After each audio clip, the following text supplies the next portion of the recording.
Hello student, आज हम 18 जुलाई 2023 में जो CGL का एग्ज़ाम हुआ है उसके मैथ के क्वेश्चनों को सॉल्व करेंगे। देखो, मैथ के क्वेश्चन उसमें बहुत आसान भी आए हैं और थोड़ा सा टाइम लेने वाले क्वेश्चन आए हैं। अगर कोई ये सोचता है कि ट्रिक बेस ही सारे क्वेश्चन आते हैं तो ऐसा कभी नहीं होता है। तो देखिए ज़रा, हम क्वेश्चन करते हैं। अगर एग्जामिनर ने कुछ क्वेश्चन ऐसे दिए हैं जो एकदम से सॉल्व हो जाएं, तो कुछ ऐसे भी दिए हैं जो थोड़ा वक्त लें। ओके, देखिए ज़रा, क्वेश्चन सॉल्व करते हैं हम जो 1 बाई 1। देखो, मैं अपने फ़ोन में देखकर बताऊंगा और बाकी आपकी स्क्रीन पर भी वो क्वेश्चन शो करेगा। ओके, बस वो देखिए आप कैसे कैसे क्वेश्चन हैं। देखो, जैसा कि इसमें एक क्वेश्चन दे रखा है उसने, ये है कि 32 पेन और मतलब प्लस 12 पेंसिल, इसका मूल्य उसने बताया है 790, इतने रुपए है। तो उसके बाद उसने बोला है 8 पेन और 3 पेंसिल, इसका मूल्य बताना है। देखो जरा, आपको कुछ नहीं देखना है इसमें। इस टाइप के क्वेश्चन में करा क्या जाता है, देखो यहाँ पर वो जो भी संख्या लिखेगा, बस आप देखिए 32 और 8 में जो एक डिजिट है, 32 को 4 से डिवाइड कर दिया है उसने। अगर वो इसको 4 से डिवाइड करा है तो सबको 4 से डिवाइड करेगा। ओके, तो 4 से ही इसे डिवाइड कर दिया और 4 से ही इसे डिवाइड कर दिया। देखो, 4 दिया 12, 4 अट्ठे 32, बस आपको इसे 4 से डिवाइड करना है। और देखिए ज़रा, 4 एकम 4, 3 बचा 39, 4 नाम 36, उसके बाद फिर से 3 उधर गया तो 30, और 4 सत्ते 28, 2 बचा और पॉइंट लगाई 0, और 4 पंजे 20। मतलब ये है क्वेश्चन। देखो, इसके लिए आपको कोई ट्रिक नहीं चाहिए, आपको बेसिक मेथड ही चाहिए। देखो, मैथ के क्वेश्चन हमेशा बेसिक मेथड से ही होते हैं। आप सीखने के लिए कुछ भी सीख लें, कभी भी ऐसा नहीं होगा कि कुछ भी आप सीखें और पेपर में वो ज़रूर आए। आपको हमेशा, देखो आपने देखा होगा, अगर जोड़ने के टाइम बात आती है तो हमेशा लोग बाग गिनती उंगलियों पे ही गिनती करते हैं, डायरेक्ट नहीं जोड़ते। लेकिन एक टीचर प्रैक्टिस में रहता है, वो डायरेक्ट कर करके दिखाता रहता है। नॉर्मल क्वेश्चन था, इसमें ज़्यादा समय नहीं लगा। ओके, बात करते हैं हम। अगर देखें दूसरा क्वेश्चन, देखिए ज़रा, दूसरा क्वेश्चन उसने एक क्षेत्रफल से दिया है, एडवांस मैथ में से। उसने बोला है 2 समरूप त्रिभुजों के क्षेत्रफल का अनुपात। देखो, क्षेत्रफल का अनुपात बताया है उसने 196/225। ये है 2 समरूप त्रिभुज, तो इनकी भुजा का अनुपात बताना है, भुजा का रेशो, भुजा का अनुपात चाहिए। देखो, इसके लिए आपको सवाल कैसे करना है, जैसा कि स्क्रीन पर मैंने आपको दिखा भी रखा है। आपको एक प्रॉपर्टी पता नहीं होनी चाहिए, समरूप त्रिभुज की प्रॉपर्टी है। देखो, कोई ज़रूरी नहीं है कि वो आपको क्षेत्रफल दे और हमेशा भुजा ही पूछे, वो कुछ भी पूछ सकता है। बस आप वो देखिए, रेशो ऑफ एरिया होता है, देन रेशो ऑफ एरिया, ये जो इक्वल होता है वो रेशो ऑफ साइड के, रेशो ऑफ साइड की वर्ग के इक्वल होता है। और ये 2 समरूप की बात चल रही है, 2 समरूप त्रिभुज, रेशो ऑफ साइड के भी होता है और रेशो ऑफ हाइट के भी होता है, रेशो ऑफ हाइट। देखो, अगर साइड पूछेगा तब भी और हाइट पूछेगा तब भी। तो जरा इसको देखिए, रेशो ऑफ एरिया उसने दे ही रखा था, देन 196 और 225। अब हमको साइड का चाहिए। देखो, साइड का, एक की साइड ए बी मानिए, दूसरे की सी डी मानिए, डी ई मानिए। 2 त्रिभुज है तो दूसरा अलग, ए बी सी एक और दूसरा, ये वाला वर्ग यहाँ पर करना है। देखो जरा, हमने वो एरिया रखा और ये भुजा, ये वर्ग यहाँ से हटा और ये सब पे आ गया। और 196 14 का वर्गमूल होता है और 225 15 का, मतलब देन आंसर। नॉर्मल क्वेश्चन है, लेकिन ऐसा नहीं है आप इसके लिए कोई ट्रिक विरिक, आपको ये बात पता होनी चाहिए, ये एक प्रॉपर्टी है समरूप त्रिभुज की। अगर आप समरूप त्रिभुज की प्रॉपर्टी को कर सकते हैं तो ही पॉसिबल है, अदरवाइज नहीं। नॉर्मल बात है, ठीक है। ये एक सवाल ऐसा है, जरा आप देखिए नेक्स्ट क्वेश्चन कैसा आया है। जरा, ये CGL 2023 में जो पूछे गए हैं, देखो एक क्वेश्चन उसने पूछा है, एक समबाहु त्रिभुज। देखो, समबाहु बोला है, समबाहु मतलब समबाहु त्रिभुज, इक्विलेटरल ट्राइंगल, इक्विलेटरल ट्राइंगल एक समबाहु त्रिभुज का उसने परिमाप बता दिया है। देखो जरा, परिमाप उसने जो बताया है वो है 48, परिमाप बता दिया 48। मतलब समबाहु त्रिभुज का जो परिमाप होता है वो 3a होता है। अगर हम 3 से इसको डिवाइड कर दें तो 3 एकम 3 और 3 छिंग 18, उसकी भुजा निकल गई। अब उसने उसका क्षेत्रफल पूछा है, तो देखो समबाहु त्रिभुज का क्षेत्रफल का रूल होता है इसका √3/4। कोई भी टीचर आपको अगर त्रिभुज वाला चैप्टर सिखाएगा तो ये सब बातें आपको याद करने के लिए जरूर बोलेगा। समबाहु त्रिभुज है तो 3 से डिवाइड करें, ये सब चीज़ें आप याद ना करें तो बेटर है कि इसको इससे डिवाइड करा, उसको इससे डिवाइड करा। आप ओरिजिनली मैथ पढ़ रहे हैं तो मैथ को तरीके से ही पढ़िए। ए की वैल्यू जो भी है देन 16 × 16 और √3/4 और 4 से इसको डिवाइड करते हैं तो 16 चौका 64, 64 √3। अगर वो सेंटीमीटर में है तो सेंटीमीटर वर्ग सेंटीमीटर, और मीटर में है तो वर्ग मीटर, क्योंकि वो क्षेत्रफल की यूनिट है। देखो 48 अगर ये सेंटीमीटर है तो ये सेंटीमीटर की घात 2 हो जाएगा। देखो क्षेत्रफल, ये टाइम ना लेने वाले क्वेश्चन है जिनमें आप क्वेश्चन में टाइम नहीं ले सकते। ओके, हमारा ये क्वेश्चन भी हो गया। देखो चलते हैं हम अपने नेक्स्ट क्वेश्चन पर। देखो जरा उसने नेक्स्ट क्वेश्चन में क्या बोला है, जरा उसे देखिए। उसने बोला है यदि sec a plus tan a बराबर 5, तो वैल्यू पूछी है tan a की।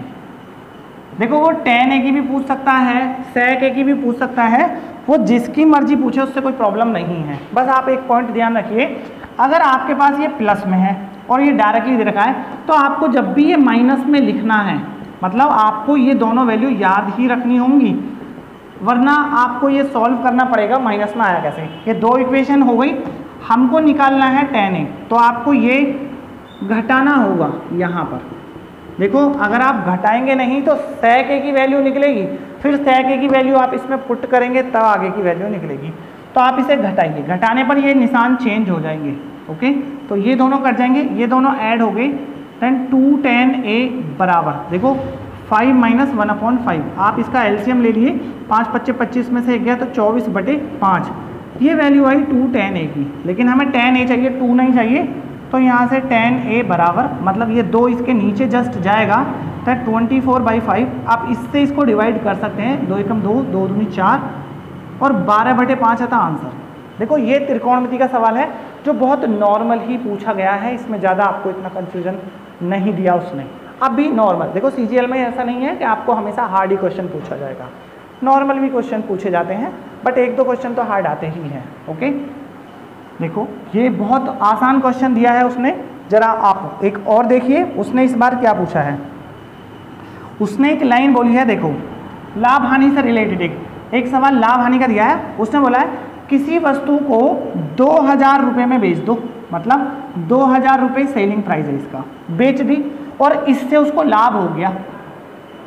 यहाँ इसे बेच दिया और लाभ, कॉस्ट प्राइस से भी कोई मतलब नहीं। उसके बाद उसने एक लाइन बोली है यदि इसी वस्तु को फिर से बेचना है 1200 रुपये में और अब इसे हानि हो जाती है और ये लाभ और हानि दोनों बराबर। बस आप ये बात समझिए, अगर ये दोनों बराबर होती हैं, देखो डायरेक्ट कोई भी उसने ना तो इसने दुगना तिगना कुछ नहीं बोला है, अगर ये दोनों बराबर हैं तो यहाँ से कॉस्ट प्राइस निकालना बहुत सिंपल है। आप इन दोनों को ऐड कर दीजिए बस, 3200 / 2 और अब इसको काट देते हैं, 2 एकम 2 छिक्का 12।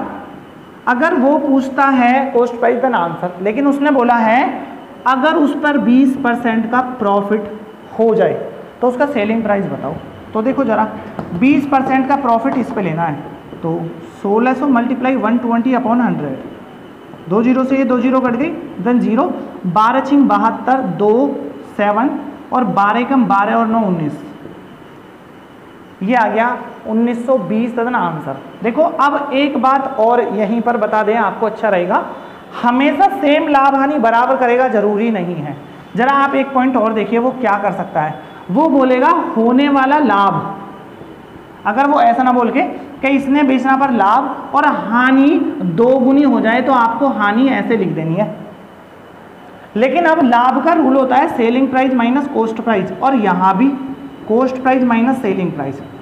देखो हमने यहाँ भी ऐसा ही लिखा था, लेकिन इसमें लिखने में कोई प्रॉब्लम नहीं आई। देखो जरा अगर हम यहाँ पर selling price minus cost price लिखें और यहाँ cost price minus selling price, तो ये वाला जो कॉस्ट प्राइस है ये इधर जाके जुड़ जाएगा और वो 2 इंटू कॉस्ट प्राइस और 2 से डायरेक्ट भाग दिया।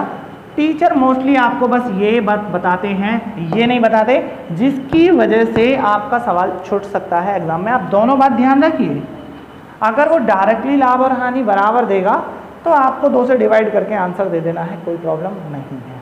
ओके, ये हमारा आंसर हो गया है। ये नॉर्मल क्वेश्चन है लाभ हानि का भी जो उसने दिया है। ओके, जरा देखिए एक क्वेश्चन और उसने किस टाइप से पूछा है, जरा उसे भी देखिए। इसने इस बार क्या बोला है, टाइम एंड वर्क का क्वेश्चन दिया है। देखो टाइम एंड वर्क के क्वेश्चन भी जरूर आते हैं, टाइम एंड वर्क वाले क्वेश्चन बहुत इंपॉर्टेंट होते हैं और इसमें कोई ज़्यादा लंबी चौड़ी बात नहीं होती, नॉर्मल बात पूछता है। ठीक है, इसने बोला है ए एक काम को 5 दिन में करता है और बी उसी काम को 10 दिन में करता है, दिन। उसके बाद उसने बोला दोनों ने काम शुरू किया, दोनों ने काम शुरू किया, बस पहले आप दोनों को एक साथ कर दीजिए। यहाँ पर देखो a प्लस बी की वैल्यू आई है 5 इंटू 10/15, 5 या 15 मतलब 10/3 दिन में ये दोनों के दोनों कर देंगे, अगर इन दोनों को ही कराता है तब। लेकिन अब एक उसने बात बोली है, दोनों ने काम शुरू किया और काम शुरू करने के कुछ दिन बाद ए ने काम छोड़ दिया। ओके, देखो अब सिस्टम कैसे चल रहा है, दोनों साथ साथ चल रहे थे, ये हैं दोनों, ये ए है ये बी है, ये दोनों साथ साथ चल रहे हैं। अब ये यहीं पर रुक गया और आगे सिर्फ बी चला, मतलब काम खत्म होना है यहाँ तक। ओके, तो ये वाला जो स्टेप है इसको सिर्फ बी अकेला कर रहा है आगे, और आगे लाइन बोली गई है शेष काम बी ने 8 दिन में पूरा कर दिया, 8 दिन लेता है शेष काम के लिए। तो बस यही पॉइंट है वो जो समझना है, बी को 8 दिन अकेले ही करा दो, चाहे तो शुरू के करा दो चाहे बाद के, उससे कोई प्रॉब्लम नहीं है। देखो यहाँ से एक दिन का बी का 1/10 निकला और 8 दिन का मतलब 8 की मल्टीप्लाई करी, 2 चौक 8 और 2 पंजे 10, और यहाँ से शेष निकाला, देन 1 माइनस 4/5 मतलब 1/5 बच गया। इस काम को करना है बस। अब देखो जरा, अगर हम इस काम को बचा गए तो ये वो काम है जिसे उन्होंने दोनों ने मिलके किया था, बस इसी काम को करा दीजिए आप 1/5, देन 1/5।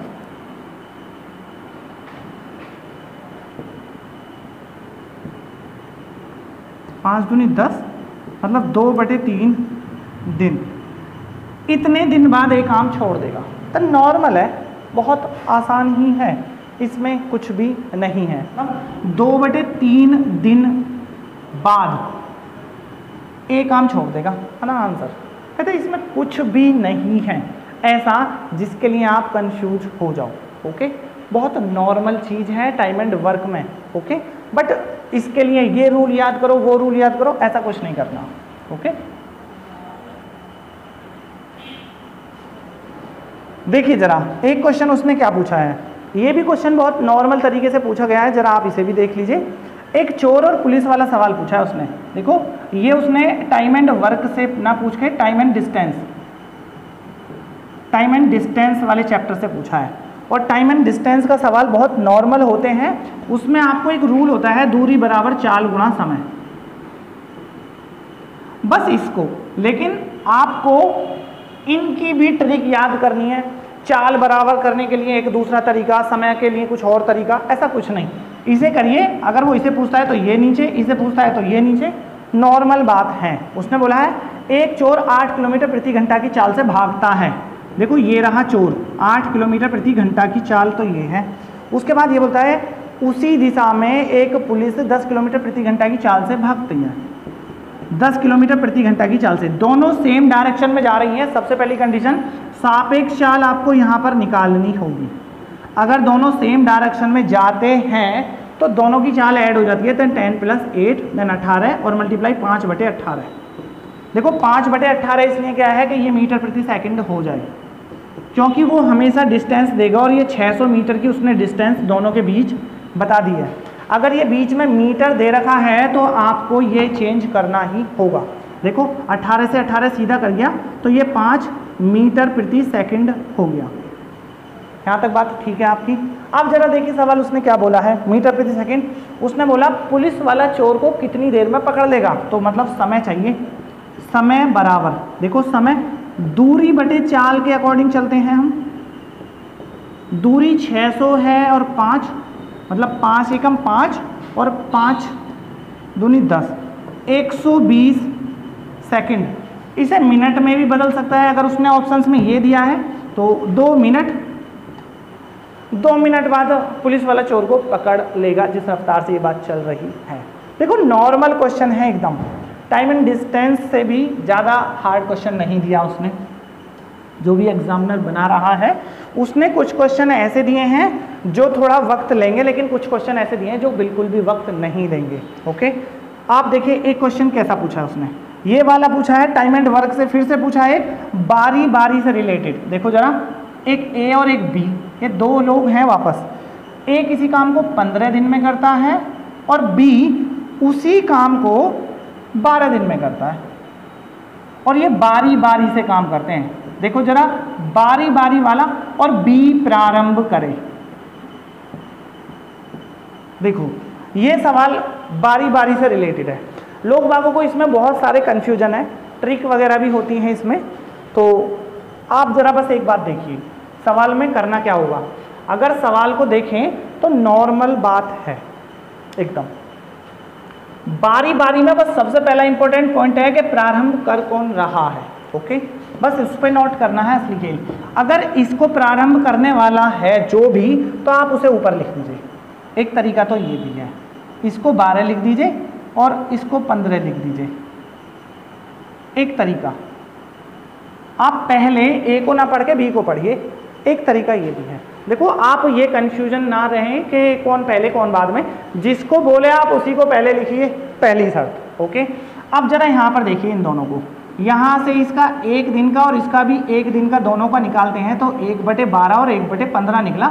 अगर हम दोनों को जोड़ दें तो 2 दिन हो गया, और इन दोनों का एलसीएम 12×5 60, ये हुआ 9/60 कैलकुलेशन करने के बाद। देखो डायरेक्ट करना है आपको, ये सब कैलकुलेशन बहुत नॉर्मल है। अब यहाँ पर आपको एक मल्टीप्लाई करनी है, मल्टीप्लाई ऐसी संख्या की करनी है कि वो इसको क्रॉस ना कर जाए।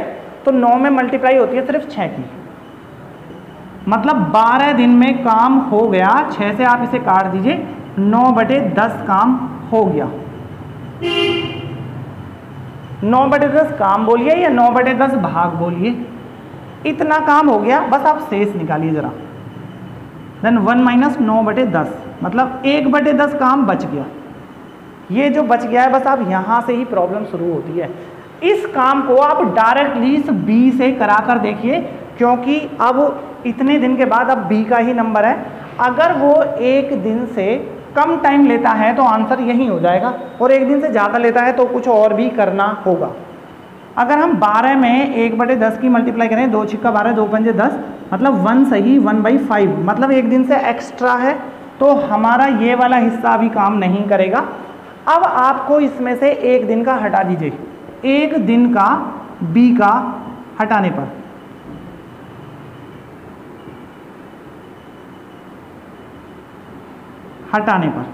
देखो जरा, देखो हम जिन चीज़ों को लिख रहे हैं वो ट्रिक जो चलाते हैं उनको वो डायरेक्टली मुंह से बोलते हैं, वो लिखते नहीं हैं। ओके, तो आप इस कंफ्यूजन में ना रहें। 1/10 - 1/12, एलसीएम आया 60, तो 6 - 5, 1/60 बच गया। बस अब आपको यही वाला काम करा देना है इसे, और इतना हटाने के बाद कंफर्म आपका सवाल हो जाएगा। तो अब इसे अगर हम ए से करें तो 15 × 1/60, तो 15 चौका 60, 1/4 डे। देखो 12 ये रहे, 1 ये रहा और बाकी का ये रहा, तो टोटल सारा मिलके हुआ 13 सही 1/4 दिन। देन आंसर ओके हो गया हमारा। ये सिर्फ वो क्वेश्चन है जो स्टूडेंटों ने हमें सेंड किए हैं, ठीक है। जो क्वेश्चन सेंड हमें हुआ ही नहीं, हम उसे सॉल्व कर ही नहीं सकते।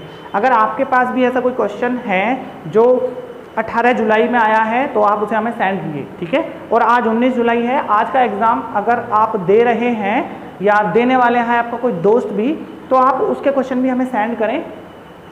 हम उन क्वेश्चनों को सॉल्व करके उसकी की आपको सेंड करेंगे। ओके, आपको हमारी वीडियो कैसी लगी ये हमें कमेंट में ज़रूर बताएं और चैनल को लाइक और सब्सक्राइब कर लें। Thank you.